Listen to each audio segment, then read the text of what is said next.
Hello and नमस्कार all of you. कैसे हैं भाई आप सभी लोग। आशा करता हूं आप सभी लोग सुरक्षित होंगे, स्वस्थ होंगे और अपनी तैयारी में व्यस्त भी होंगे। और मेरा नाम आप अभिषेक शर्मा है और आपका स्वागत करता हूं अभिमत यूट्यूब चैनल पर। तो आज मैं आपके सामने क्या लेके आया हूँ कि कई लोग कह रहे थे कि बच्चे जो थे हमारे, जो बच्चे की डिमांड थी कि सर बहुत हल्के क्वेश्चन जो आपने कराए थे पिछली बार मैथ्स क्लास के।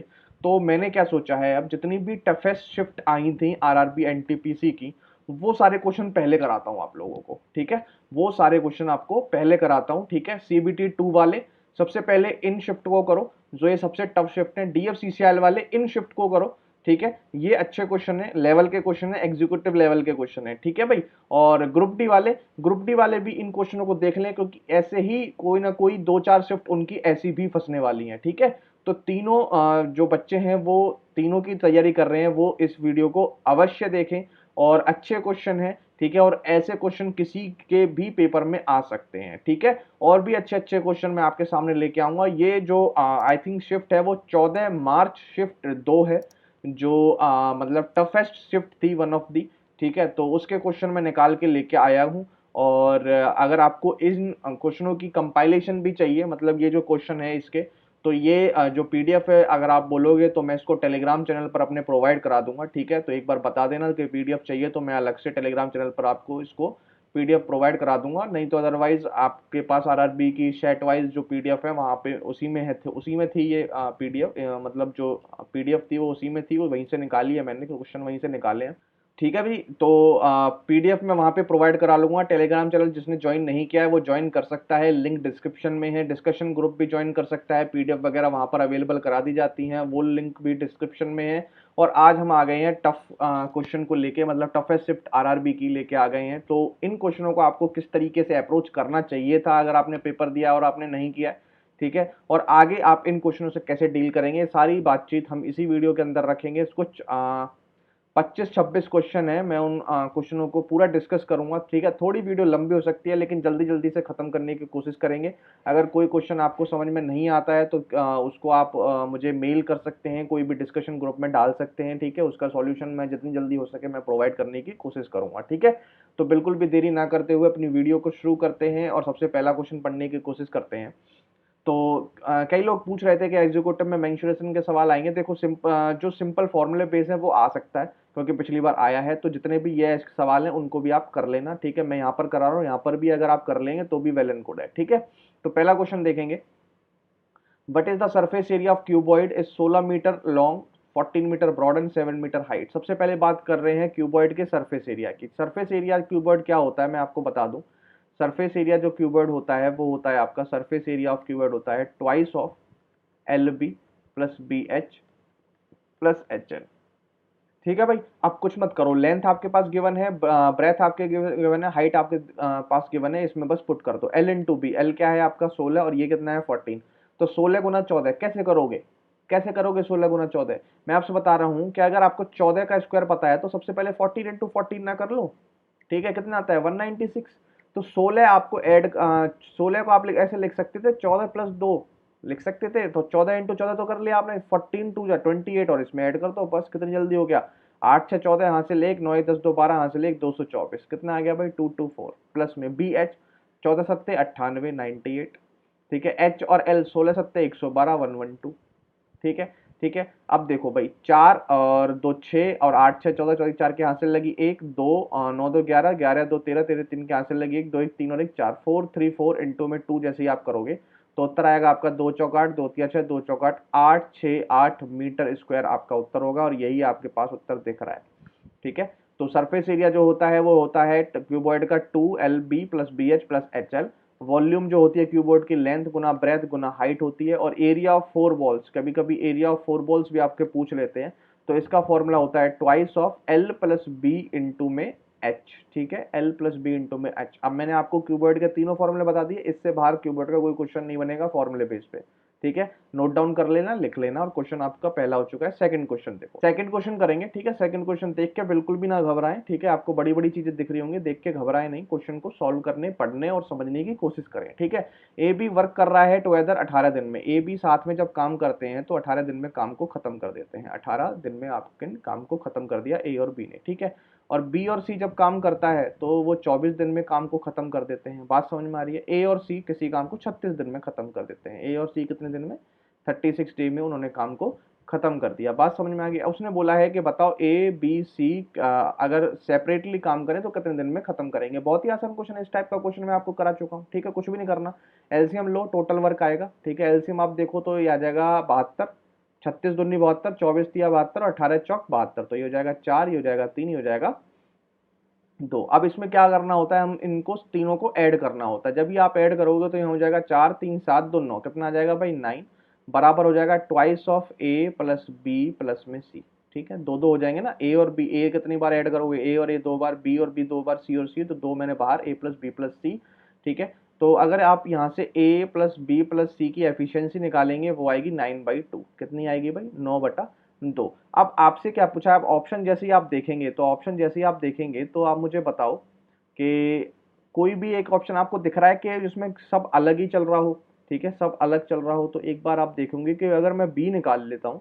ठीक है, अगर मैं बी निकाल लेता हूँ, क्योंकि बी में देखो दो ऑप्शन सेम है, तीसरा अलग है, चौथा अलग है, समझ रहे हो। और इसमें ए में क्या है, दो ऑप्शन एक जैसे, दो ऑप्शन एक जैसे हैं, समझ रहे हो मेरी बात को, ठीक है। तो ऐसे पे टारगेट करो जो बिल्कुल अलग चल रहा हो। जैसे दो अलग है, या 144 आएगा तो इन दोनों में से कोई आंसर पॉसिबल होगा, या 48 आएगा तो सिर्फ यही आंसर पॉसिबल है, ये खत्म हो जाएगा। और ये अगर ये वैल्यू आएगी तो यही आंसर पॉसिबल है, फिर ये वाला आंसर होगा, समझ रहे हो। तो ऐसे को टारगेट करो जो अलग अलग हो। सी को भी टारगेट कर सकते हो, बी को भी, लेकिन अगर आपने ए टारगेट किया पहली बार में, तो अगर ए 48 आ गया तो ए 48 में दोनों वैल्यू पॉसिबल है, फिर आपको बी अलग से निकालना पड़ेगा। मेरी बात समझ रहे हो।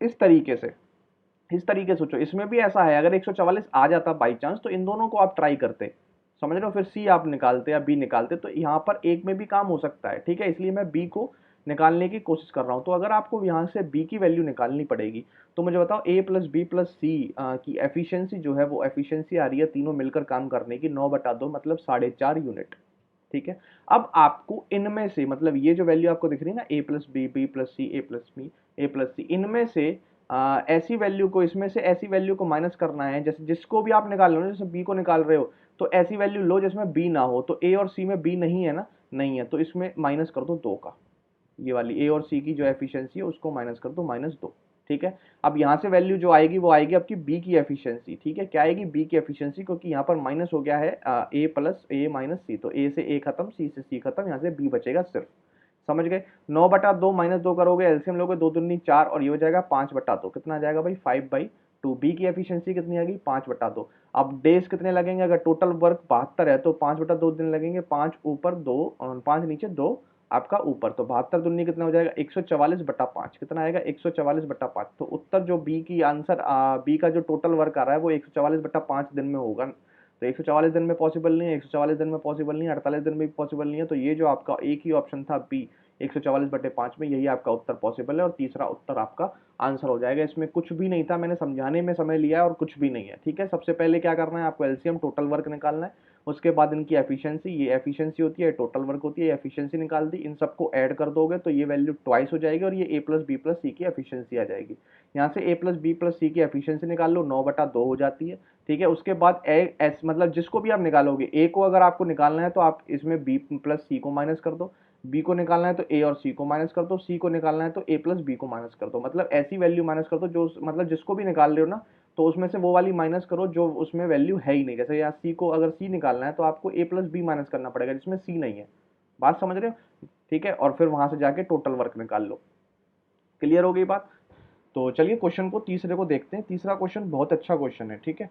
और बहुत अच्छा इसलिए मैंने आपको ये बता रहा हूँ क्योंकि इसमें अच्छी कैलकुलेशन है और बच्चे के जो गलती करने के चांसेस हैं वो बहुत अच्छे हैं, ठीक है। तो बहुत ही आराम से, जब भी ऐसा टाइप का क्वेश्चन है बहुत आराम से सॉल्व किया करें और देखा करें कि सबसे पहले हमें क्या सॉल्व करना होता है। ये आप सभी जानते हैं, बोर्ड मास है तो सबसे पहले ब्रैकेट ऑफ वगैरह सब आप जानते हैं, ठीक है। अब मैं सॉल्व करता हूँ। सबसे पहले मुझे छोटा ब्रैकेट दिख रहा है तो सबसे पहले मुझे ये वैल्यू सॉल्व करनी पड़ेगी। बात समझ में गए, समझ गए भैया आप, ठीक है, अब देखो भाई, सबसे पहले जब आप ये सॉल्व करोगे तो ये दिख रहा है आपको 7 दूनी 14 1 15, क्या दिख रहा है आपको 15/2 दिख रहा है, प्लस में 2.8 डिवाइडेड बाई एक्स दिख रहा है। ठीक है, यही दिख रहा है 2.8 डिवाइडेड बाई एक्स दिख रहा है। बात समझ में आ गई? अच्छा जी, यहाँ माइनस लगा हुआ है, यहाँ ब्रैकेट खोलोगे तो बेटा यहाँ माइनस लग जाएगा, और ये माइनस प्लस वाला भी क्या चेंज हो जाएगा, माइनस में चेंज हो जाएगा। ठीक है, ये भी किस में चेंज हो गया, माइनस में चेंज हो गया।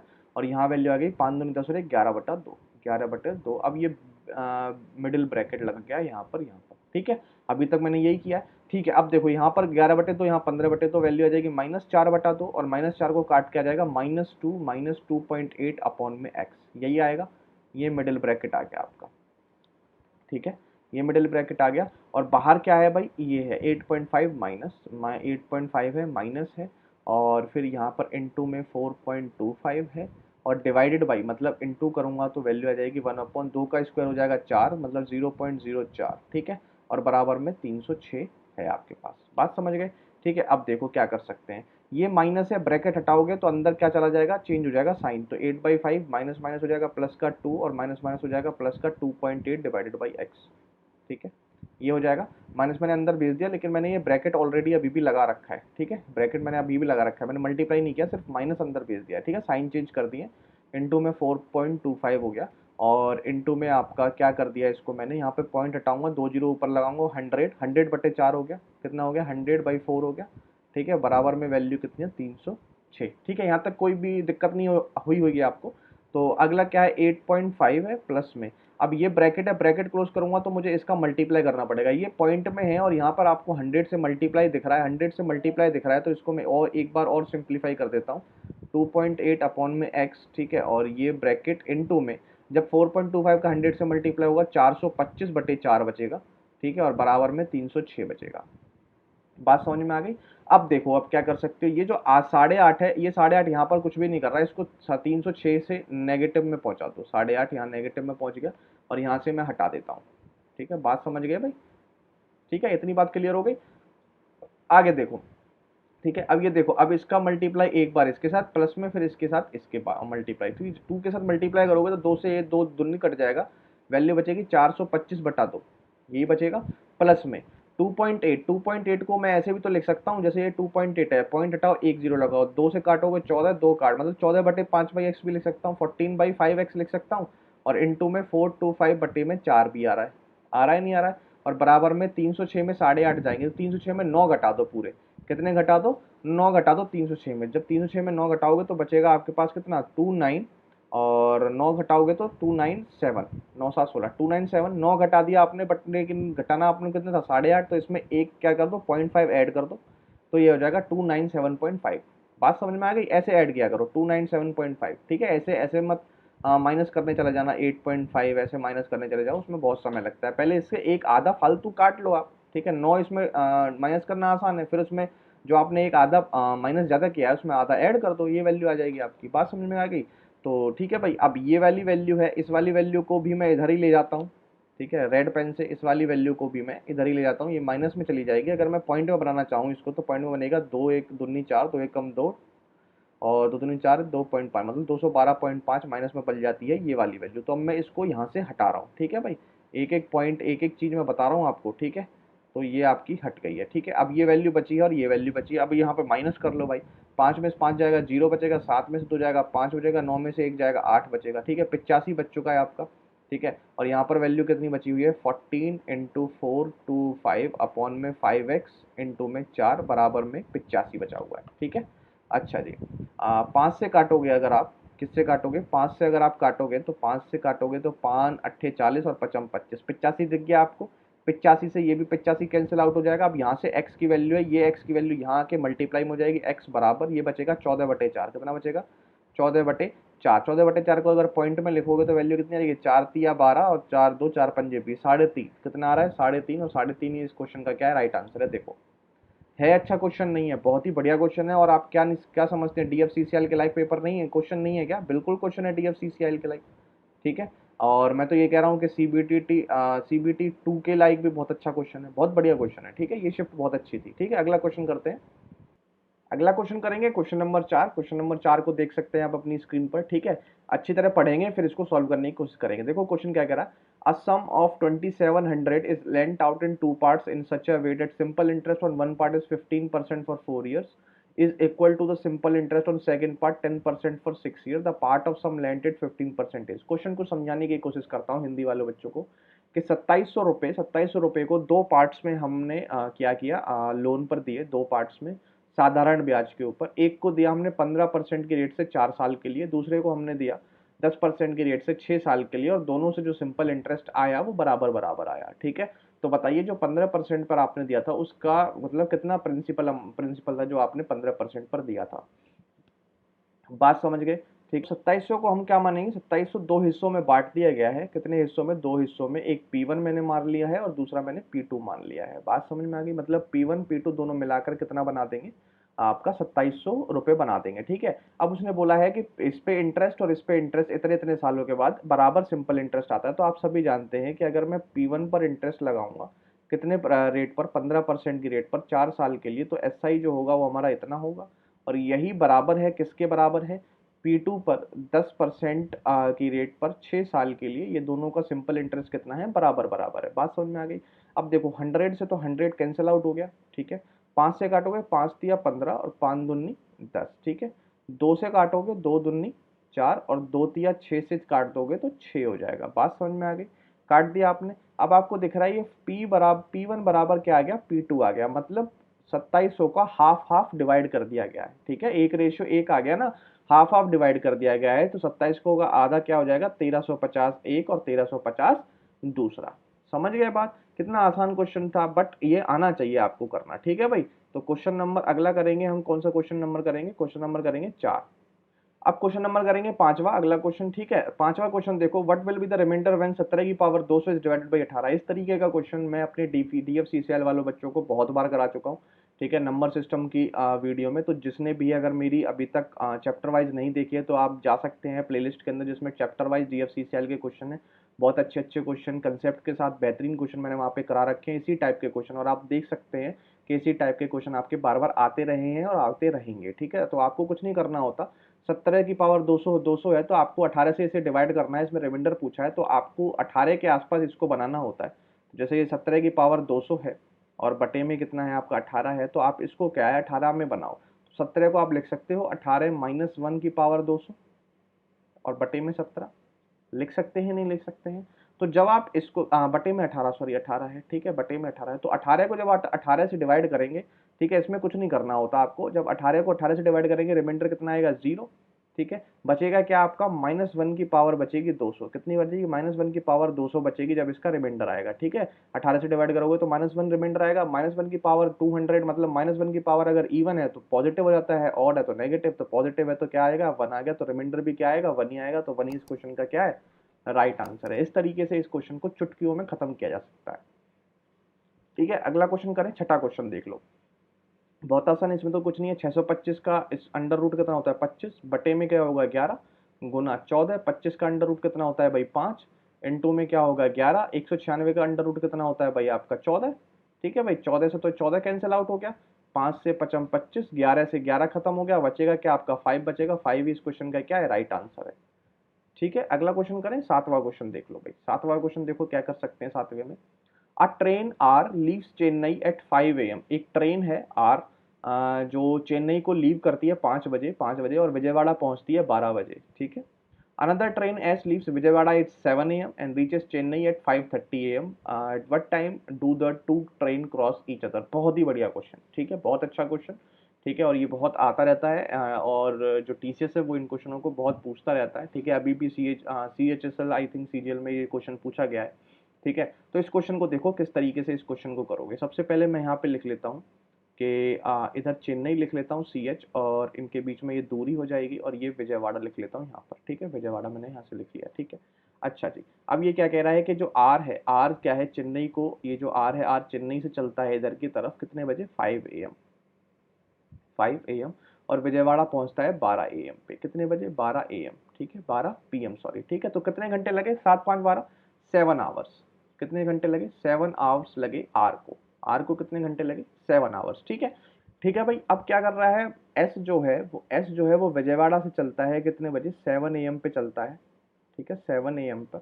और चेन्नई कब पहुंचता है वो, 5:30 बजे, ठीक है, 5:30 PM, ठीक है। तो उसे कितने घंटे लगे, इसे तो 7 घंटे लग रहे हैं, और इसे कितने लगेंगे, 7, 5, 12 और 5 मतलब 10.5 घंटे, 10.5 आवर्स लगेंगे एस को, और 7 घंटे लगेंगे आपको आर को। तो हमें क्या करना है, हमें कुछ नहीं करना है, जो हमें दिख रहा है टाइम, टाइम का क्या लेना है, एलसीएम। तो 7 और 10.5 का आपको एलसीएम ले लेना है, इसका एलसीएम होता है 105, ठीक है। तो 105 जो भी एलसीएम आया है, इसको हम टोटल डिस्टेंस मान लेंगे। क्या मान लेंगे, टोटल डिस्टेंस, मतलब इनके बीच में जो टोटल डिस्टेंस है वो हम एज्यूम कर लेंगे कि इनके बीच में जो टोटल डिस्टेंस है वो 105 किलोमीटर की है। बात को समझ गए, 105 किलोमीटर की टोटल डिस्टेंस है, तो आर की जो स्पीड आएगी वो कितनी आ जाएगी, अगर इसे 7 घंटे लग रहे हैं तो 15 किलोमीटर प्रति घंटे, ठीक है, अगर ये 15 किलोमीटर है तो। और अगर एस की स्पीड है तो 105 मतलब उसे कितने लग जाएंगे, 105 से 10.5 से डिवाइड करोगे तो मतलब इसकी आ जाएगी 10 किलोमीटर पर आवर। स्पीड आ चुकी है, डिस्टेंस आ चुकी है, ठीक है। अब ये क्वेश्चन कुछ भी नहीं बचा, अब ये इसका काम हो चुका है तमाम, काम हो चुका है इसका तमाम, ठीक है। कैसे, अब इसने बोला कि ये जो आर है वो 5 बजे निकलता है और ये 7 बजे निकलती है, ठीक है। तो ऐसा करो, इसको 2 घंटे चला दो, इनको टाइम मतलब एक साथ चलाना है, तो सबसे पहले इनको एक साथ चलाने के लिए, ये 5 बजे निकली तो इसे 2 घंटे पहले आगे बढ़ा दो। तो अगर ये 1 घंटे में 15 किलोमीटर प्रति घंटे से जा रही है, तो 2 घंटे में ये 30 किलोमीटर, मान लो यहाँ तक ये कवर कर लेगी, जो कि ये 30 किलोमीटर है। तो अगर ये 30 किलोमीटर कवर कर लेगी, तो अब इनका डिस्टेंस बचेगा सिर्फ और सिर्फ कितने का डिस्टेंस बचेगा आपका, 5 और 7, 3, 10, ठीक है, 75 किलोमीटर का डिस्टेंस बचेगा इनके इनके बीच में, ठीक है, 75 किलोमीटर। अब ये 75 किलोमीटर जो है वो रिलेटिव स्पीड कितनी हो जाएगी, अब इनकी रिलेटिव स्पीड आ जाएगी, मतलब 7 बजे ही ये वाली ट्रेन चल रही है, 7 बजे ये वाली ट्रेन चल रही है, और जब ये दोनों ऐसे चलेंगे तो ये एक पॉइंट पे आके क्रॉस करेंगे, तो रिलेटिव स्पीड इनकी क्या हो जाएगी, ऐड हो जाएगी। तो अगर ये 75 है, डिवाइडेड में रिलेटिव स्पीड मतलब 15 और 10 ऐड होके कितनी हो जाएगी, 25, और 25 से काटोगे तो वैल्यू आएगी आपकी 3 आवर, मतलब 7 बजे के बाद 3 घंटों के बाद वो आपके मिल जाएंगे, ठीक है। 7 बजे ये भी ट्रेन चलती है, ये भी ट्रेन चलती है, तो यहाँ पे आके 3 घंटे में वो आपके मिल जाएंगे। तो 7 + 3 घंटे कितने होते हैं, 10 बजे। तो 10 बजे इन दोनों को ट्रेनों का मिलाप हो जाएगा, और यही उन्होंने बोला था कि किस समय ये दोनों ट्रेन जो है वो अपने आप को क्रॉस करेंगी ईच अदर, ठीक है। बात समझ में आ गई, क्वेश्चन समझ में आ गया। अगला क्वेश्चन करें, क्वेश्चन नंबर 8। क्वेश्चन देखो, the sum of two angle A and B of a triangle A B C equal to third angle. देखो बहुत ही आसान क्वेश्चन है, इसमें तो कुछ भी नहीं है। कोई भी ट्राइंगल है, उनमें तीनों एंगलों का जो सम होता है वो क्या होता है आपका, 180 होता है। ए प्लस बी प्लस सी बराबर 180 डिग्री, ये होता है। उसने बोला ए और बी का जो सम है वो सी एंगल के बराबर है, C angle, angle C plus में एंगल सी बराबर में 180 हो जाएगा। ये हो जाएगा 2 एंगल सी बराबर में 180, और एंगल सी की वैल्यू आ जाएगी 90, ठीक है, एंगल सी की वैल्यू आ जाएगी 90। तो थर्ड एंगल ही पूछा था आपसे, तो ये तो दो एंगल है, थर्ड एंगल कितना बचेगा आपका, 90 डिग्री लगा के आप क्या बढ़ जाएंगे, आगे बढ़ जाएंगे। 9वां क्वेश्चन, बहुत ही अच्छा क्वेश्चन। ये आपका किसका क्वेश्चन है, ये आपका है भाई मिक्सचर का क्वेश्चन, ठीक है, मिक्सचर का क्वेश्चन है। क्वेश्चन को पढ़ेंगे और क्वेश्चन को करने की कोशिश करेंगे, ठीक है। A and B are two alloy of gold and copper prepare by mixing the metal by 7:2 and 7:11। Equal quantity of alloy are melted to form a third alloy. C, if the amount of C in copper in 10 kilogram, what is the amount of gold in C। बहुत ही आसान question है, ठीक है, थोड़ा सा लंबा हो सकता है पर आसान क्वेश्चन है। क्वेश्चन को देखना किस तरीके से हम करेंगे, ठीक है। तो सबसे पहले उसने बोला ए है और बी है, और इसमें गोल्ड का और कॉपर का क्या है, रेशियो है। ए में गोल्ड का 7:2 है और बी में 7:11 है, और उसने बोला है equal amount of alloy melt किया जाता है, मतलब इन दोनों का इक्वल अमाउंट लिया जाता है। तो यहाँ से 7 यूनिट इसकी, 2 यूनिट नहीं, मतलब 9 यूनिट तो इसकी हो गई ए वाले की, और यहाँ से देखो 7 यूनिट इसकी, 11 यूनिट यूनिट इसकी, तो मतलब 18 यूनिट किसकी हो गई, बी वाले की। लेकिन उसने बोला है इक्वल अमाउंट ऑफ यूनिट, तो इसको इक्वल बनाने के लिए आपको 9 को क्या बनाना पड़ेगा, 18, 18 बनाने के लिए आपको यहाँ से 2 का मल्टीप्लाई करना पड़ेगा। 2 का इसमें करोगे तो बेटा 2 का इसमें भी होगा और 2 का इसमें भी होगा, मतलब 14 यहाँ हो जाएगा, 14:4 हो जाएगा। अब ये बराबर बराबर हो चुके हैं, कह रहा अब ये मिक्स कर दिए गए। तो अब मिक्स करने के बाद कुछ भी नहीं करना, आप इसको ऐड कर लो, सिंपल। 14 7 कितने होते हैं, 21, रेशियो 11 और 4 कितने होते हैं, 15। 3 से काटोगे, 3 सत्ते 21 और 3 पंजे 15, मतलब 7:5 आपका हो जाएगा। और ये एक सी एलॉय बनेगा, थर्ड एलॉय, जिसमें गोल्ड का रेशियो 7 होगा और कॉपर का क्या होगा, 5 होगा। उसने बोला है कॉपर 10 है, अगर ये 5 की वैल्यू कितनी है, 10 है, तो एक की वैल्यू कितनी आएगी, 2 यूनिट। तो 7 की यूनिट कितनी होगी, 14 किलोग्राम, ठीक है, 7 यूनिट तो 14 किलोग्राम आपका क्या हो जाएगा, उत्तर हो जाएगा। बहुत ही आसान वे में एक एक स्टेप मैंने समझा दिया है, आई होप कि आपको ये समझ में आया होगा, ठीक है। अब मैं आगे बढ़ता हूँ, 10वां क्वेश्चन, अपना 10वां क्वेश्चन देखेंगे। तो सिंपल इंटरेस्ट बताओ 3,000 रुपये इतने रेट के साथ, ठीक है, for the period of 5 Feb 2005 से 18 अप्रैल 2005, ठीक है। तो इसमें देखो बोथ डेट्स इंक्लूडेड, ठीक है। अब इसमें क्या आ गया, दिन का उसने सिंपल इंटरेस्ट पूछ लिया आपसे, ईयर का नहीं पूछा, दिन का। सबसे पहले आपको इसमें दिन पता होने चाहिए, दिन हैं कितने, ठीक है। तो 5 फेब से 18 फेब, तो मैं आपको बोलता हूँ 5 फेब है, ठीक है, 5 फेब, और उसके बाद 5 मार्च, फिर 5 अप्रैल, ठीक है। सबसे पहले यहाँ तक देखो कितने दिन हो गए, 5 फेब 5 मार्च 2005 है, तो फरवरी 28 दिन की हुई होगी, तो 28 दिन तो आपके ये हो गए। और मार्च और अप्रैल 31 दिन की होती है, 31 दिन ये हो गए, 5 तक आप पहुंच गए हो, और 13 और इसमें और जोड़ दोगे तो 18 दिन हो जाएंगे, 13 इसमें और जोड़ दो तो 8 और 1 9, 9 3 12, हासिल 1 2 और 1 3, 3 3 6 और 1 7, मतलब 72 डेज की आपसे SI पूछ लिया इन्होंने, ठीक है। रेट जो है वो पर ईयर की है, पर एनम का मतलब पर ईयर की है, बात समझ रहे हो। तो उसने पूछा सिंपल इंटरेस्ट बताओ, सिंपल इंटरेस्ट है तो बहुत आसान, क्या लिखेंगे, P × R × T/100, तो P ये है, R कितना हो जाएगा, 6 सही 1/4, 6 सही 1/4 है, तो 6 × 4 = 24 और 1 25/4, मतलब 25/4 कितना आ गया, 25/4, मैंने यहाँ लिख लिया 25/4। और ये इसको क्या करता हूँ मैं, इसको थोड़ा सा मिटा देता हूँ, यहाँ पे ये गलत लिख लिया है। फिर उसके बाद क्या है, टाइम आएगा। टाइम क्या है भाई, हमारे 72 दिन है, लेकिन हमें ईयर में हमने लगाया है, तो 72 अपॉन में ईयर के लिए हो जाएगा 365, 365 दिन होते हैं। और इनटू में क्या कर देंगे हम, नीचे 100 कर देंगे, इनटू में क्या कर देंगे, 100 कर देंगे, ये हमारा क्या होगा, SI होगा। बात समझ में आ गई नहीं, ठीक है। अब इसको सॉल्व कर लो फटाफट से, 2 जीरो से तो 2 जीरो खत्म हो गए, ठीक है। 25 या 5 4 से काटोगे 4 18, ठीक है, 4 18 हो जाएगा, ठीक है। 5 से काटोगे 5 7 35, 5 7 35, 5 3 15 73, और 5 से काटोगे 55 25, ठीक है। अब ये हो जाएगा भाई 18 5 90, और 90 कितने हो जाएंगे, 2700, और बटे में वैल्यू आ जाएगी 73, ठीक है, 73 आ जाएगी।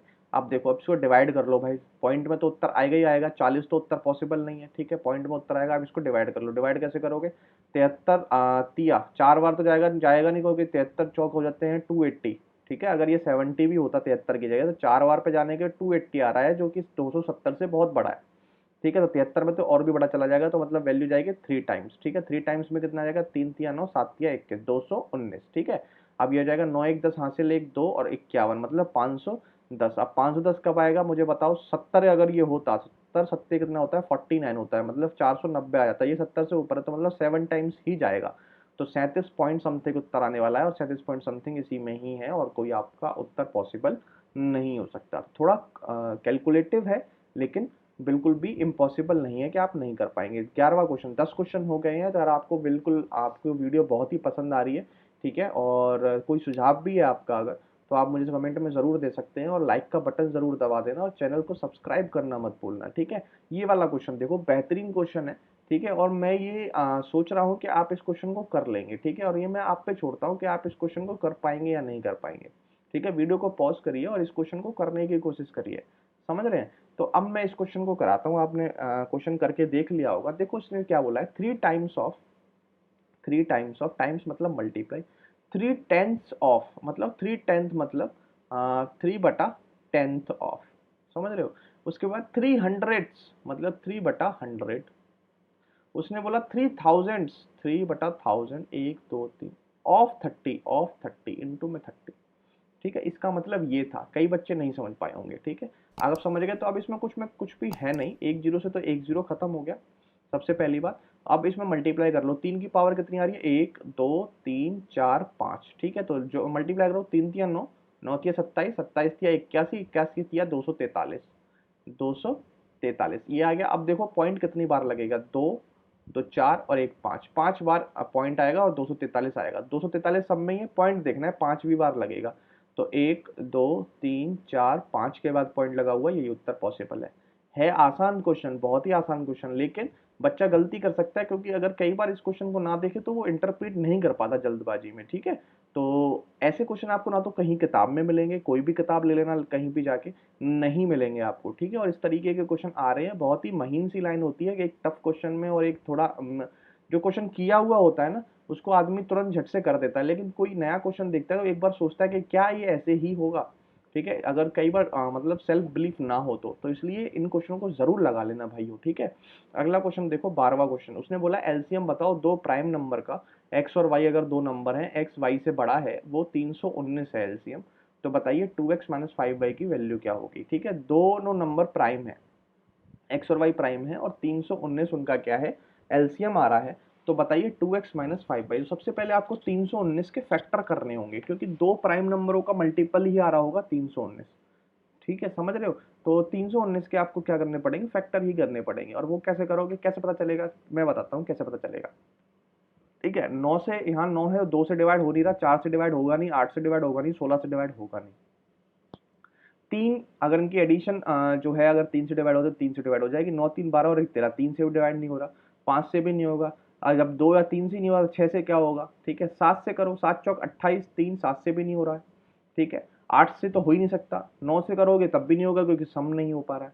ठीक है, 10 से भी नहीं हो पाएगा, 11 से करोगे तो 11 दूनी 22, और 9 और 9, 11 से ये डिवाइड हो चुका है। क्या है, 11 से डिवाइड हो चुका है, मतलब कोई ना कोई एक इसका फैक्टर क्या है, 11 है। उसके बाद 11 दूनी 22 और 11 निम्मा 99, मतलब ये दोनों प्राइम नंबर ही दिख गए आपको। 11 इंटू 29 का मल्टीपल है ये। ठीक है, 11 इंटू किसका, 29 का मल्टीपल है ये, तुरंत समझ गए झटके से। ठीक है, तो 11 इंटू इस तरीके की कैलकुलेशन होनी चाहिए आपकी, 11 गुण इंटू 29 का मल्टीपल है, और उसने बोला एक्स बड़ा है, तो ये तो एक्स है और ये आपका वाई है। अब इसमें पुट कर दो, 29 दूनी कितना होता है 58, और 11 पंजे पे कितना होता है 55, वैल्यू कितनी आनी है 3 आनी है, 3 इस क्वेश्चन का क्या है, राइट आंसर है। लगा के हम क्या पढ़ेंगे, आगे बढ़ जाएंगे 13वें क्वेश्चन से। कितना बढ़िया क्वेश्चन, बेहतरीन क्वेश्चन, खुद करके क्वेश्चन देखना। ठीक है, जब तक खुद नहीं करेंगे तब तक आपको ना तो क्वेश्चन की अहमियत पता चलेगी और ना मेरी। ठीक है, तो क्वेश्चन देखो भाई, from certain number of apples, आपके पास कुछ एप्पल्स हैं, एक मैन क्या करता है, 1/3 एप्पल फर्स्ट कस्टमर को बेच देता है। He sells 1/2 of the remaining apple to the second customer. अब जो बचे उसका आधा वो सेकंड कस्टमर को दे देता है, और 1/3 ऑफ द रिमेनिंग एप्पल, अब जो बचे उसका 1/3 और प्लस में 5 वो कस्टमर को तीसरे को दे देता है। तो बताइए, अब उसके पास 3 एप्पल बचे हुए हैं, तो बताइए कितने एप्पल उसके पास इनिशियली थे। ठीक है, कितने एप्पल उसके पास इनिशियली थे। अब या तो आप इसको ऑप्शन से कर लो, क्योंकि टाइम की इतनी कोई कमी होती नहीं है, अगर आप ऑप्शन से कर लेंगे तो भी आप इसको कर सकते हैं, नहीं तो आप इसको एक्स मान के भी कर सकते हैं। ठीक है, नहीं तो आप इनका एलसीएम मान के भी किसी को कर सकते हैं, जो भी आपकी मर्जी हो आप वैसे कर सकते हैं। तो मैं, आप बताओ कैसे मैं कराऊं, पहले मैं ऑप्शन से करा दूं। ठीक है, ऑप्शन से देखते हैं कितना समय लग रहा है। मान लो मेरे पास 24 ही एप्पल पहली बार थे। ठीक है, उसने बोला 1/3 एप्पल पहले कस्टमर को दे देता है, तो 1/3 मतलब 8, तो उसने एक पहले कस्टमर को दे दिए। ठीक है, फर्स्ट को। बचे कितने, 16 बचे, 16 में वो कह रहा है आधे, मतलब 8 उसने दूसरे कस्टमर को भी दे दिए। ठीक है, अब कितने बचे, 8 बचे। अब उसने बोला 1/3 रिमेनिंग एप्पल का। ठीक है, 1/3, जैसे ही आप 8/3 करोगे तो 8/3 तो फ्रैक्शन में आ जाएगी वैल्यू। ठीक है, फ्रैक्शन में आने के बाद ये क्वेश्चन पॉसिबल नहीं होगा, तो मतलब ये 24 उत्तर नहीं था।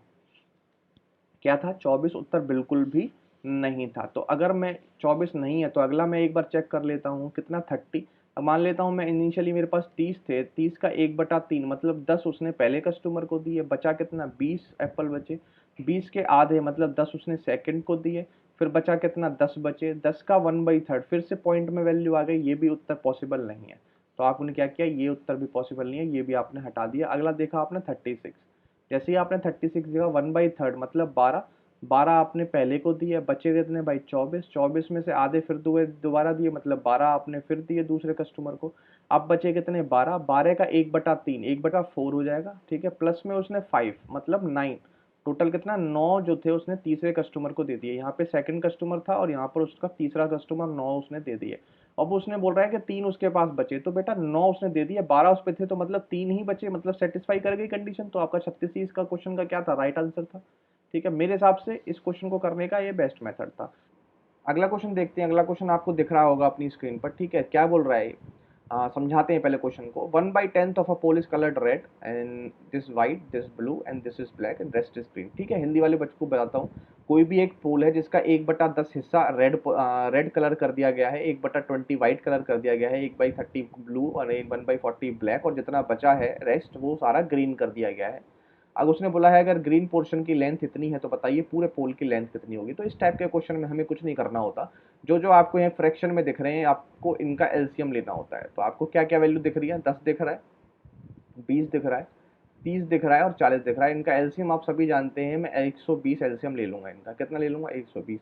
तो अब मैं मानता हूँ कि जो पोल की लेंथ है वो 120 यूनिट है, टोटल पोल की लेंथ। ठीक है। अब ये रेशियो में आपको दे रखा है कि रेड अलग है, वाइट अलग है, ब्लू अलग है और ब्लैक अलग है और आपका ग्रीन अलग है। ठीक है। अब इनका रेशियो निकाल लो आप, और कुछ भी नहीं है। ठीक है। ये बोल रहा है 1/10 अगर रेड है, टोटल 120 है, उसका 1/10 रेड है, तो मतलब कितना बचा? 12 रेशियो बचा। वाइट क्या है? 1/20, 1/20 से मल्टीप्लाई करेंगे तो 20 छिंग 120, 30 30 चौक 120, 40 40 दिया 120। अब ग्रीन उसने बोला है बचा हुआ, तो इसमें हो कितना गया? 12 6 18, 18 4 22, 22 3 कितना हो गया? 25। कितना हो गया भाई? 25। तो 120 में से 25 यूनिट तो आपकी रेड वाइट ब्लैक और ब्लू हो चुकी है, और बची कितनी? वो सारी ग्रीन बची। तो बची कितनी है भाई? 25 कर देंगे तो 95 आपकी ग्रीन बची हुई है। बात समझ में आ गई? अब 95 की वैल्यू ही उसने दे रखी है 4.75, ये 95 की वैल्यू आपको दे रखी है 4.75। बात समझ में आ गई? उसने बोला है पोल की लेंथ बताओ। पोल की लेंथ यूनिट में है 120 और आपको मीटर में बतानी है। ठीक है। तो आप सॉल्व कर लेंगे, अब तो कुछ भी नहीं बचा। यहाँ से 1 यूनिट की अगर मैं वैल्यू निकालने जाऊँ, 1 यूनिट की वैल्यू निकालने जाऊँ तो 4.75 है, और अपॉन में आपका पॉइंट हटाओगे तो 2 जीरो और लगेंगे, और इनटू में 95 आपका आएगा। ठीक है। 1 यूनिट की वैल्यू। और आपसे पूछी कितनी यूनिट की है? लेंथ ऑफ पोल। पोल की लेंथ कितनी मानी थी? 120। तो आपको 120 यूनिट की लेंथ निकालनी पड़ेगी, तो 120 को क्या कर दो? मल्टीप्लाई कर दो। बस इसको सॉल्व कर दो, आपका क्वेश्चन खत्म हो जाएगा। 95 को 5 गुना करोगे तो ये आ जाएगा आपका। ठीक है। 5 से काटोगे ये 20 गुना 5 20, और 20 छिंग 120 कितना आ गया? 6। तो 6 मीटर आप इस क्वेश्चन का क्या है? राइट आंसर है। ठीक है। अच्छा क्वेश्चन था। ठीक है। साधारण क्वेश्चन था और बहुत ही इजीली हो चुका है। ठीक है। अगला क्वेश्चन करेंगे। अगला क्वेश्चन पढ़ेंगे, क्वेश्चन नंबर 15। 4 सर्कल जिसका रेडियस r सेंटीमीटर है, उसको प्लेस किया जाता है इस तरीके से कि जो इसका सेंटर है वो स्क्वायर बना दे, और find the ratio of the area of square form by the centre of the circles to the area of rhombus form by the touching points of the circle. ठीक है। बहुत ही अच्छा क्वेश्चन है, बहुत बढ़िया क्वेश्चन है। ठीक है। सीजीएल लेवल, डीएफसीसीआर लेवल, बहुत ही अच्छा क्वेश्चन है। ठीक है। सीजीएल लेवल का क्वेश्चन है, तो तभी ये शिफ्ट थोड़ी हार्डेस्ट मानी गई है। बहुत अच्छे अच्छे इसमें क्वेश्चन आए हुए हैं। ठीक है। इस क्वेश्चन को आप देखो किस बने बनाएंगे, बहुत आसान क्वेश्चन है अगर फिगर बन जाती है तो। ठीक है। क्वेश्चन देखेंगे किस तरीके से करेंगे। 4 सर्कल हैं और इस तरीके से प्लेस किए गए हैं कि उनके सेंटर जो है वो एक स्क्वायर बना देते हैं। तो एक सर्कल, दूसरा सर्कल, तीसरा सर्कल और चौथा सर्कल, ये 4 सर्कल हैं और ये इस तरीके से प्लेस किए गए हैं कि वो उनके सेंटर एक स्क्वायर बना देते हैं। सेंटर इसका ये होगा, ये होगा, इसका सेंटर ये होगा, इसका सेंटर ये होगा, और ये एक स्क्वायर बना रहे हैं। ये जो मैं लाइन खींच रहा हूँ, ये स्क्वायर बन रहा है। ये क्या बन रहा है? स्क्वायर बन रहा है। ठीक है। ये मैंने स्क्वायर बना दिया, समझ गए? r सेंटीमीटर की रेडियस है हर किसी की, तो बेटा ये भी r है और इसकी रेडियस भी r है, इसकी भी r है, इसकी भी r है, ये भी r है, ये भी r है, ये भी r है, ये भी r है। तो इसका जो साइड हो गई स्क्वायर की, साइड स्क्वायर की कितनी हो गई? 2r, और एरिया स्क्वायर का कितना हो गया? 4r square. ठीक है। एरिया ऑफ स्क्वायर रेशियो बताना, तो एरिया ऑफ स्क्वायर हमारा आ चुका है 4r स्क्वायर, क्योंकि आप सभी जानते हैं कि साइड का स्क्वायर होता है एरिया ऑफ स्क्वायर, तो 4r स्क्वायर। अब इसने बोला है area of rhombus touching the point side of circle, touching points of the circle, touching point of the circle. अब मैं कौन सा ब्लैक कलर ले लेता हूँ। ठीक है। अब रोम्बस मैं आपको दिखाना चाहता हूँ, रोम्बस कहाँ बन रहा होगा। उसने बोला है touching points of the circle, ये सर्कल का टचिंग पॉइंट है ये जो ब्लैक है ये, उसके बाद ये वाला पॉइंट ये ब्लैक। ठीक है। उसके बाद ये वाला, उसके बाद ये वाला। तो ये जो ब्लैक में आपको दिख रहा है ये एक रोम्बस बन गया है। क्या है? ये एक रोम्बस है। ठीक है। थोड़ा सा वैसा दिख रहा है आपको, बट ये एक रोम्बस बन गया है। ठीक है। रोम्बस बन गया भाई। अच्छा जी, ये रोम्बस बन चुका है, और रोम्बस की साइड से हमें कोई लेना देना नहीं होता है, क्योंकि एरिया ऑफ रोम्बस क्या होता है अगर आप जानते हो तो हाफ इंटू d1 d2 होता है। Half into d1 d2, diagonal का मल्टीपल का हाफ होता है। तो बेटा अगर ये एक रोम्बस है, जैसे ये पार्ट मैं आपको दिखाना चाहता हूँ, इस तरीके का एक रोम्बस है, और इसका डायगोनल क्या होगा? इसका डायगोनल, एक तो डायगोनल ये होगा और एक इसका ये डायगोनल होगा। बात समझ में आ रही है नहीं आ रही है? ठीक है। समझ रहे हैं बात को? तो इसमें इसका डायगोनल क्या होगा बेटा? एक तो ये वाला डायगोनल होगा, थोड़ा सा क्रॉस जा रहा है मेरा, और एक ये वाला डायगोनल होगा। होगा नहीं होगा? तो मुझे बताओ, ये जो सीधी लाइन आ रही है, वैसे ये टेढ़ी आ रही है, इसमें मेरे पे बनी नहीं है, लेकिन ये सीधी आनी चाहिए। ये जो सीधी लाइन आ रही है ये इसका डायगोनल है, और ये सीधी लाइन इसी लाइन के तो बराबर है, आर और आर। तो ये किसके बराबर आ गया? 2r। तो मतलब हाफ इंटू 2r, एक d1, और ये वाली भी सीधी लाइन है तो ये भी 2r के बराबर इंटू 2r। ठीक है। ये एरिया हो गया रोम्बस का, तो हाफ से हाफ कट गया, ये आर स्क्वायर, 2r स्क्वायर आपका एरिया आ गया। इन दोनों का रेशियो निकालना था आपको, आर स्क्वायर से आर स्क्वायर कट गया, 2 दूनी 4, 2 और 1 का रेशियो आएगा, और 2 और 1, 2 का और 1 का रेशियो इसका क्या है? राइट आंसर है। बढ़िया क्वेश्चन था, बहुत ही बढ़िया क्वेश्चन है, लिख लेना भाई इस क्वेश्चन को। ठीक है। और बहुत ही बेहतरीन क्वेश्चन था। अगला क्वेश्चन करते हैं भाई, अगला क्वेश्चन करते हैं 16वां क्वेश्चन। 16वां क्वेश्चन क्या कह रहा है, ठीक है, एक अलजेब्रा का क्वेश्चन है, तो बहुत ही आसान क्वेश्चन है। इसने बोला है X square plus Y square निकालना है, एक्स की वैल्यू ये है, वाई की वैल्यू ये है।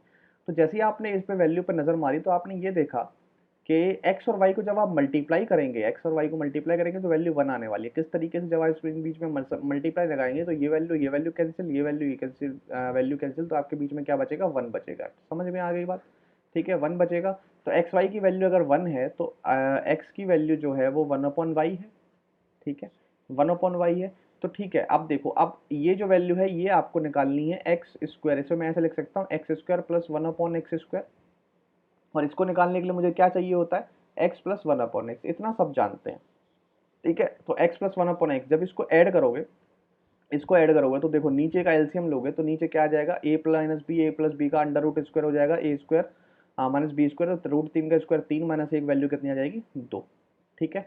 और ऊपर बचेगा भाई आपका रूट तीन प्लस वन का होल स्क्वायर, और प्लस में रूट तीन माइनस वन का होल स्क्वायर। अब आप जानते हैं सेम सेम वैल्यू, एक बार प्लस एक बार माइनस, तो आपका डायरेक्ट आता है टू इंटू ए स्क्वायर मतलब रूट तीन का स्क्वायर मतलब तीन, वन का स्क्वायर प्लस में वन, तो तीन और एक चार, और अपन में दो, तो दो से दो खत्म, तीन और एक चार, मतलब x plus one by x की जो वैल्यू है वो चार आ चुकी है।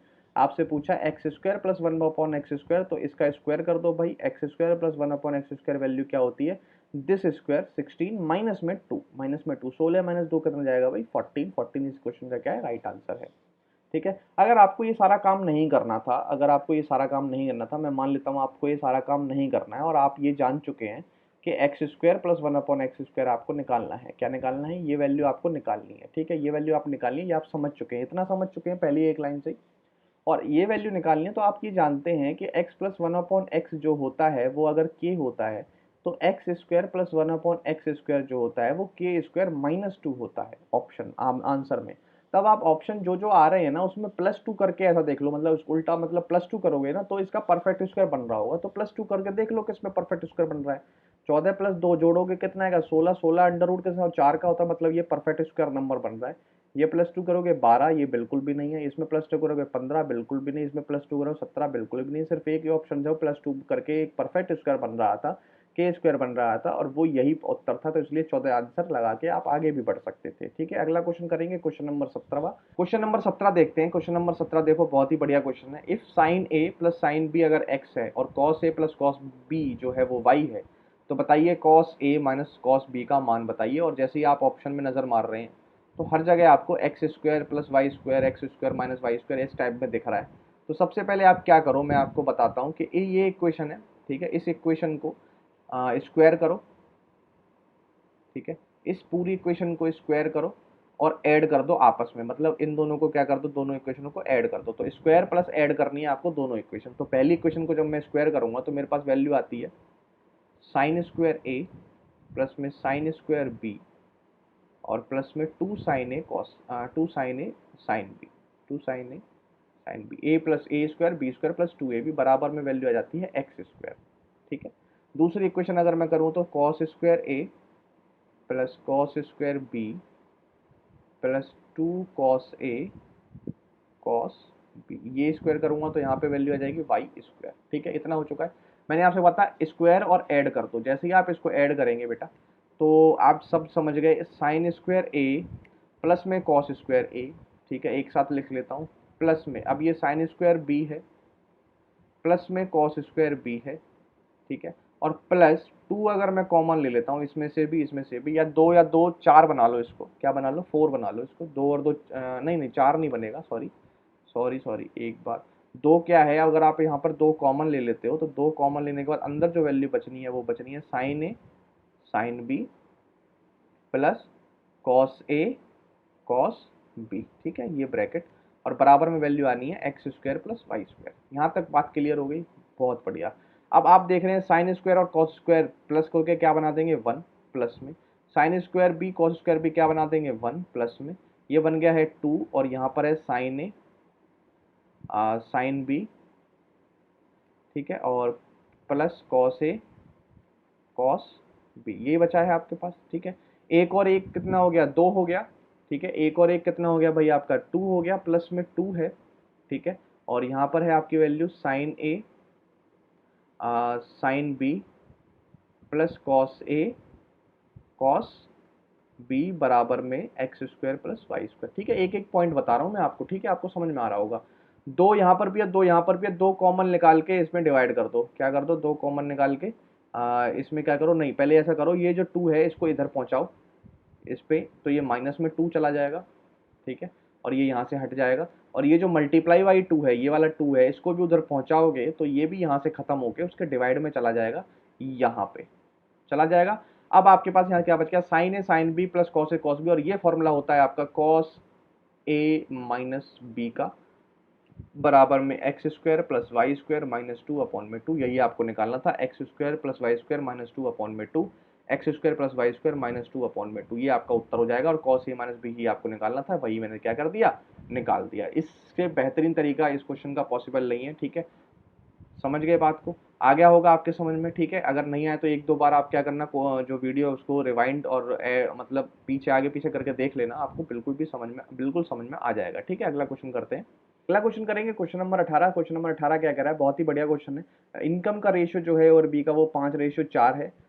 Ratio of their respective expenditure, expenditure उनके बीच में 3:2 का है। At the end of year अगर दोनों 1600 रुपये बचा लेते हैं तो एक ही इनकम बताइए। क्या बताइए, एक ही इनकम बताइए। क्वेश्चन देखो बहुत बढ़िया है कि इनकम का जो रेशियो है ए और बी का, ए और बी के इनकम का रेशियो है 5:4, ठीक है, और एक्सपेंडिचर का रेशियो है 3:2, और वो बचा लेते हैं कितना, 1600 रुपये और 1600 रुपये, ठीक है, 1600 रुपये। देखो इसका बहुत ही अच्छा शॉर्टकट बता रहा हूँ मैं, कुछ भी नहीं करना आपको, ठीक है, डायरेक्ट देखो, इसका इससे मल्टीप्लाई करो, 5 दूनी 10, फिर फॉर्मूले का माइनस लगाओ, फिर इसका इससे मल्टीप्लाई करो, ठीक है, 4 तिया 12, कितना आ रहा है, 4 तिया 12, ठीक है। इनका आप क्या लो, पॉजिटिव में क्या लो, पॉजिटिव में, मतलब ये मत देखो माइनस का है, -2 मत लिखना, इसको वैल्यू पॉजिटिव में लेना, तो वैल्यू कितनी आएगी, 2 यूनिट की वैल्यू। आगे 16 का इससे मल्टीप्लाई करो, 16 का इससे मल्टीप्लाई करो, तो 16 तिया 48 और माइनस लगा दो, 16 तिया 48, सो माइनस में 16 दूनी 3200, तो दो की वैल्यू कितनी आ गई आपकी 1600, एक की वैल्यू कितनी आ गई आपकी 800, एक यूनिट की वैल्यू आ गई 800। आपसे पूछा इनकम बता दो, एक ही इनकम कितनी है, 5 यूनिट, एक यूनिट की 800, 5 यूनिट की 4000, 4000 इस क्वेश्चन का राइट आंसर है, खत्म, ठीक है। समझ रहे हैं क्वेश्चन को, अच्छा लग रहा है सेशन तो प्लीज लाइक जरूर कर देना, ठीक है भाई। 18 क्वेश्चन हो चुके हैं आपके। अगला क्वेश्चन करते हैं 19 क्वेश्चन। 19 क्वेश्चन कह रहा है कि रेडियस जो है सर्कल का वो 15% से रिड्यूस हो जाता है, तो एरिया बताइए कितने से रिड्यूस होगा। तो ये तो बहुत ही बेसिक सा क्वेश्चन है, जैसे कि 15% से रिड्यूस हो रहा है तो इसमें कुछ नहीं करना है आपको, 15%, 15%, ठीक है, सक्सेसिव लगा देना है, माइनस में 15 × 15/100, बस सक्सेसिव लगा देना है। 15 15 30, 30 में से माइनस करोगे 15 15 2.25, ठीक है, इसमें माइनस कर दो 30 में से 2.25, 17 तो आएगा नहीं, 12 भी नहीं आएगा, 17 में 27.75 आएगा, यही आपका क्या है उत्तर है। और इसी को करके हम आगे बढ़ जाएंगे 20वें क्वेश्चन पे। 20वां क्वेश्चन देखेंगे क्या कह रहा है, एक man standing at a point P is watching the top of a tower mark by the point S, he walks a distance of, मतलब एक टावर है भाई, मैंने ये टावर बना लिया, एक man standing at a point P, यहाँ पर मैन जो है वो पॉइंट पी पर स्टैंड कर रहा है और ये टावर का टॉप देख रहा है, ये जो टॉप है इसको देखने की कोशिश कर रहा है, ठीक है, और mark by the point S, और ये एक पॉइंट एस से मार्क कर रहा है, ठीक है। ही वॉक्स 40 towards the foot of the tower Q, Q इसका फुट ऑफ टावर है, और ये 40, यहाँ मान लो इतना ये चल के आता है, ठीक है, ये इतना चल के आता है, डिस्टेंस कितना है 40√3, ये चल के आता है इतना इतना, ठीक है। From Q the angle of elevation S is 60, अब यहाँ से ये जो एंगल ऑफ एलिवेशन है ये वाला, ठीक है, ये यहाँ से कितना बना रहा है, 60 डिग्री का बना रहा है, ठीक है। Angle, find the angle of elevation of S from P, S from P, S से फ्रॉम, ये एंगल ऑफ एलिवेशन निकालना है θ डिग्री। अगर हाइट ऑफ टावर 60 है, अगर इसकी हाइट टावर की कितनी है 60 है, ठीक है, बहुत बढ़िया क्वेश्चन है, समझ गए होंगे। हाइट एंड डिस्टेंस के क्वेश्चन में क्या होता है, अगर आपके पास डायग्राम बन गया तो आपका क्वेश्चन सॉल्व हो गया, अदरवाइज बहुत दिक्कत आती है, ठीक है। अब देखो 60 डिग्री का है, 60 सामने है, तो मैं आपको एक चीज बताने वाला हूँ कि अगर कोई भी एंगल, जैसे ये कोई भी एंगल है, ठीक है, यहाँ 90 डिग्री है और ये 60 है, ठीक है, और ये फिर 30 ही होगा, ये तो आप जानते हो। तो 30 के सामने हमेशा जो साइड होती है वो एक आती है, 60 के सामने वाली √3 आती है, और 90 के सामने वाली 2 आती है, ये रेशियो होता है, 1:√3 2 का रेशियो होता है। 30 डिग्री के सामने एक की साइड होती है, √3 के 60 और 2 की 90, इतनी याद रखनी है। 60 के आप सामने कितनी होती है, √3, तो √3 यूनिट की वैल्यू, ये वैल्यू होनी चाहिए √3 यूनिट की वैल्यू, और ये होनी चाहिए भाई 30 मतलब 1 यूनिट की वैल्यू। तो √3 यूनिट की वैल्यू कितनी है भाई आपकी 60 है, तो 1 यूनिट की वैल्यू कितनी आ जाएगी, 60/√3, ठीक है। और इसको अगर सिंप्लीफाई करूंगा, √3 ऊपर और ये 3 नीचे, 3 मतलब 20 √3, तो ये वैल्यू आ जाएगी आपकी 20 √3। ठीक है, कितनी आ जाएगी 20 √3। अब आप ये बताओ ये एक वैल्यू कितनी हो गई टोटल 60 √3, और ये वैल्यू कितनी है 60, और इनका रेशियो कितना आ गया 1 और √3 का, ये आ गया ना 1 और √3। अब आप जानते हैं ये 1 है ये √3 है, तो ये एंगल कितना रहा होगा 30 डिग्री रहा होगा, इसके सामने 1 और ये नीचे क्या है √3, और ये वैल्यू क्या आएगी होगी 2 आई होगी, तो 30 डिग्री इस क्वेश्चन का क्या था राइट आंसर था। ठीक है। ऐसे रेशियो से इस क्वेश्चन को खत्म कर दिया जा सकता है बिल्कुल 10 सेकंड के अंदर। 21वां क्वेश्चन देखेंगे। On selling a chair at 5% loss and a table is 15% gain, एक गेम मैन को फायदा होता है 300 रुपए का, और अगर वो 5% गेन एंड टेबल को 5% गेन पे बेचे तो उसे 180 रुपए का फायदा होता है।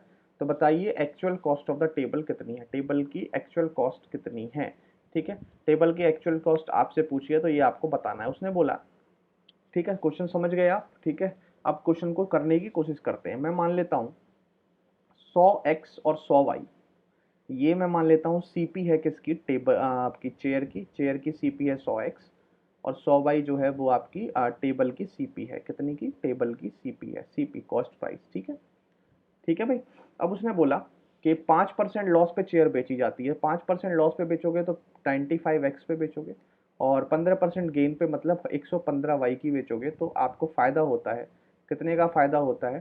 ठीक है, या आप इसको ऐसे कर लीजिए, ऐसे नहीं, ऐसे कर लो आप में, ऐसे जैसे अगर इसे 5% लॉस पे बेचोगे, 5% लॉस पे बेचोगे तो ये आपकी क्या देगी, -5x देगी, 5% लॉस देगी।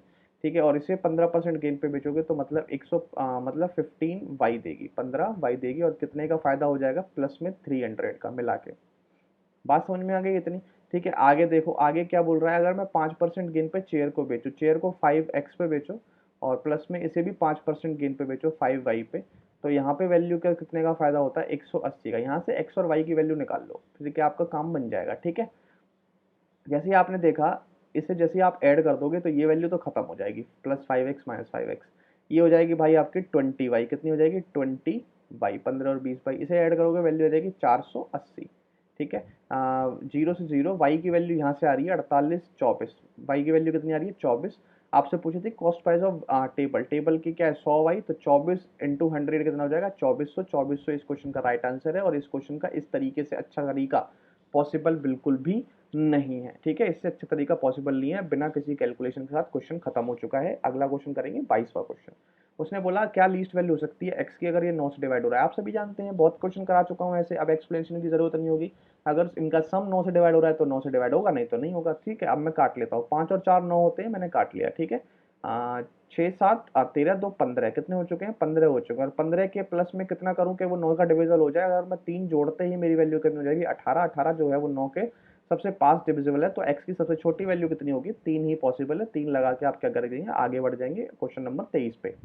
Ravi earn 50% more money than Ajay, Ajay earn 3% 30% less money than Madan, and what percent Ravi earn more money than Madan. ठीक है, इसका रेशियो अगर आप ले लें तो आपका काम बन जाएगा। ठीक है, रेशियो अगर आप ले लें तो आपका काम बन जाएगा। मैंने यहाँ रवि ले लिया, फिर यहाँ मैंने अजय ले लिया, फिर मैंने यहाँ मदन ले लिया। ठीक है, उसने बोला रवि जो है 50% ज्यादा कमाता है अजय से, 50% ज्यादा मतलब 50% की फ्रैक्शन होती है 1/2। ठीक है, अगर अजय 2 कमाता है तो रवि 1 ज्यादा उससे 3 यूनिट कमाता है।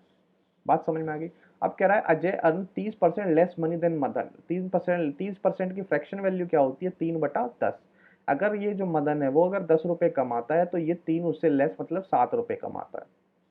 ठीक है, अब कुछ नहीं, आप इसको क्या कर लो, एक सिंपल वे में बना लो, सिंपल रेशियो बना लो। देखो यहाँ पर आ जाए 2 यूनिट कमा रहा है, यहाँ 7 यूनिट, इनका एलसीएम ले लो, मल्टीप्लाई कर दो, 7 का मल्टीप्लाई यहाँ, 2 का यहाँ, तो 2 का यहाँ और 7 का यहाँ। ठीक है, तो ये बन जाएगा आपका 7×3 = 21, 7×2 = 14, और ये हो जाएगा 10×2 = 20। ये इनका रेशियो आ गया 21 14 20। उसने बोला कितने परसेंटेज रवि जो है वो ज्यादा कमाता है मदन से। तो ये देखो 20 यहाँ 21 यहाँ, तो 1 यूनिट ज्यादा कमाता है कितने 20 में से, तो परसेंट में कितना 5%, 1/20 कितना होता है 5%, लगा के आप क्या कर देंगे आगे बढ़ जाएंगे। ठीक है, अच्छे क्वेश्चन लग रहे हैं, आगे चलें जी भाई। 24वां क्वेश्चन देखो, cos x प्लस वाई की value 1/2, sin x minus Y की वैल्यू 0, तो बताइए x और y की वैल्यू क्या होगी।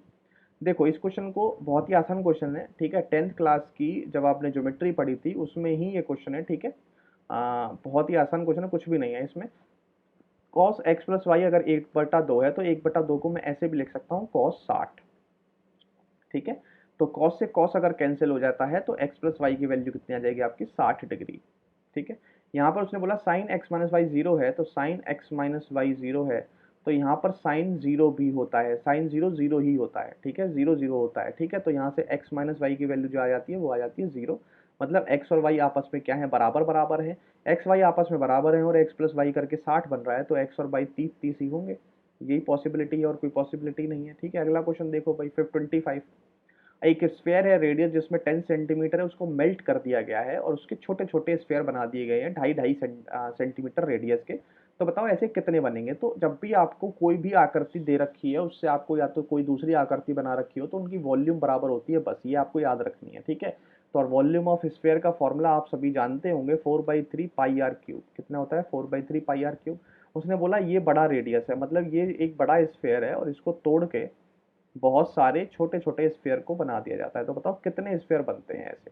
ठीक है, तो इसकी वॉल्यूम बड़े वाले की, इसकी n इंटू इसकी एक की वॉल्यूम इसके बराबर होगा। ठीक है, v1 मान लेता हूँ।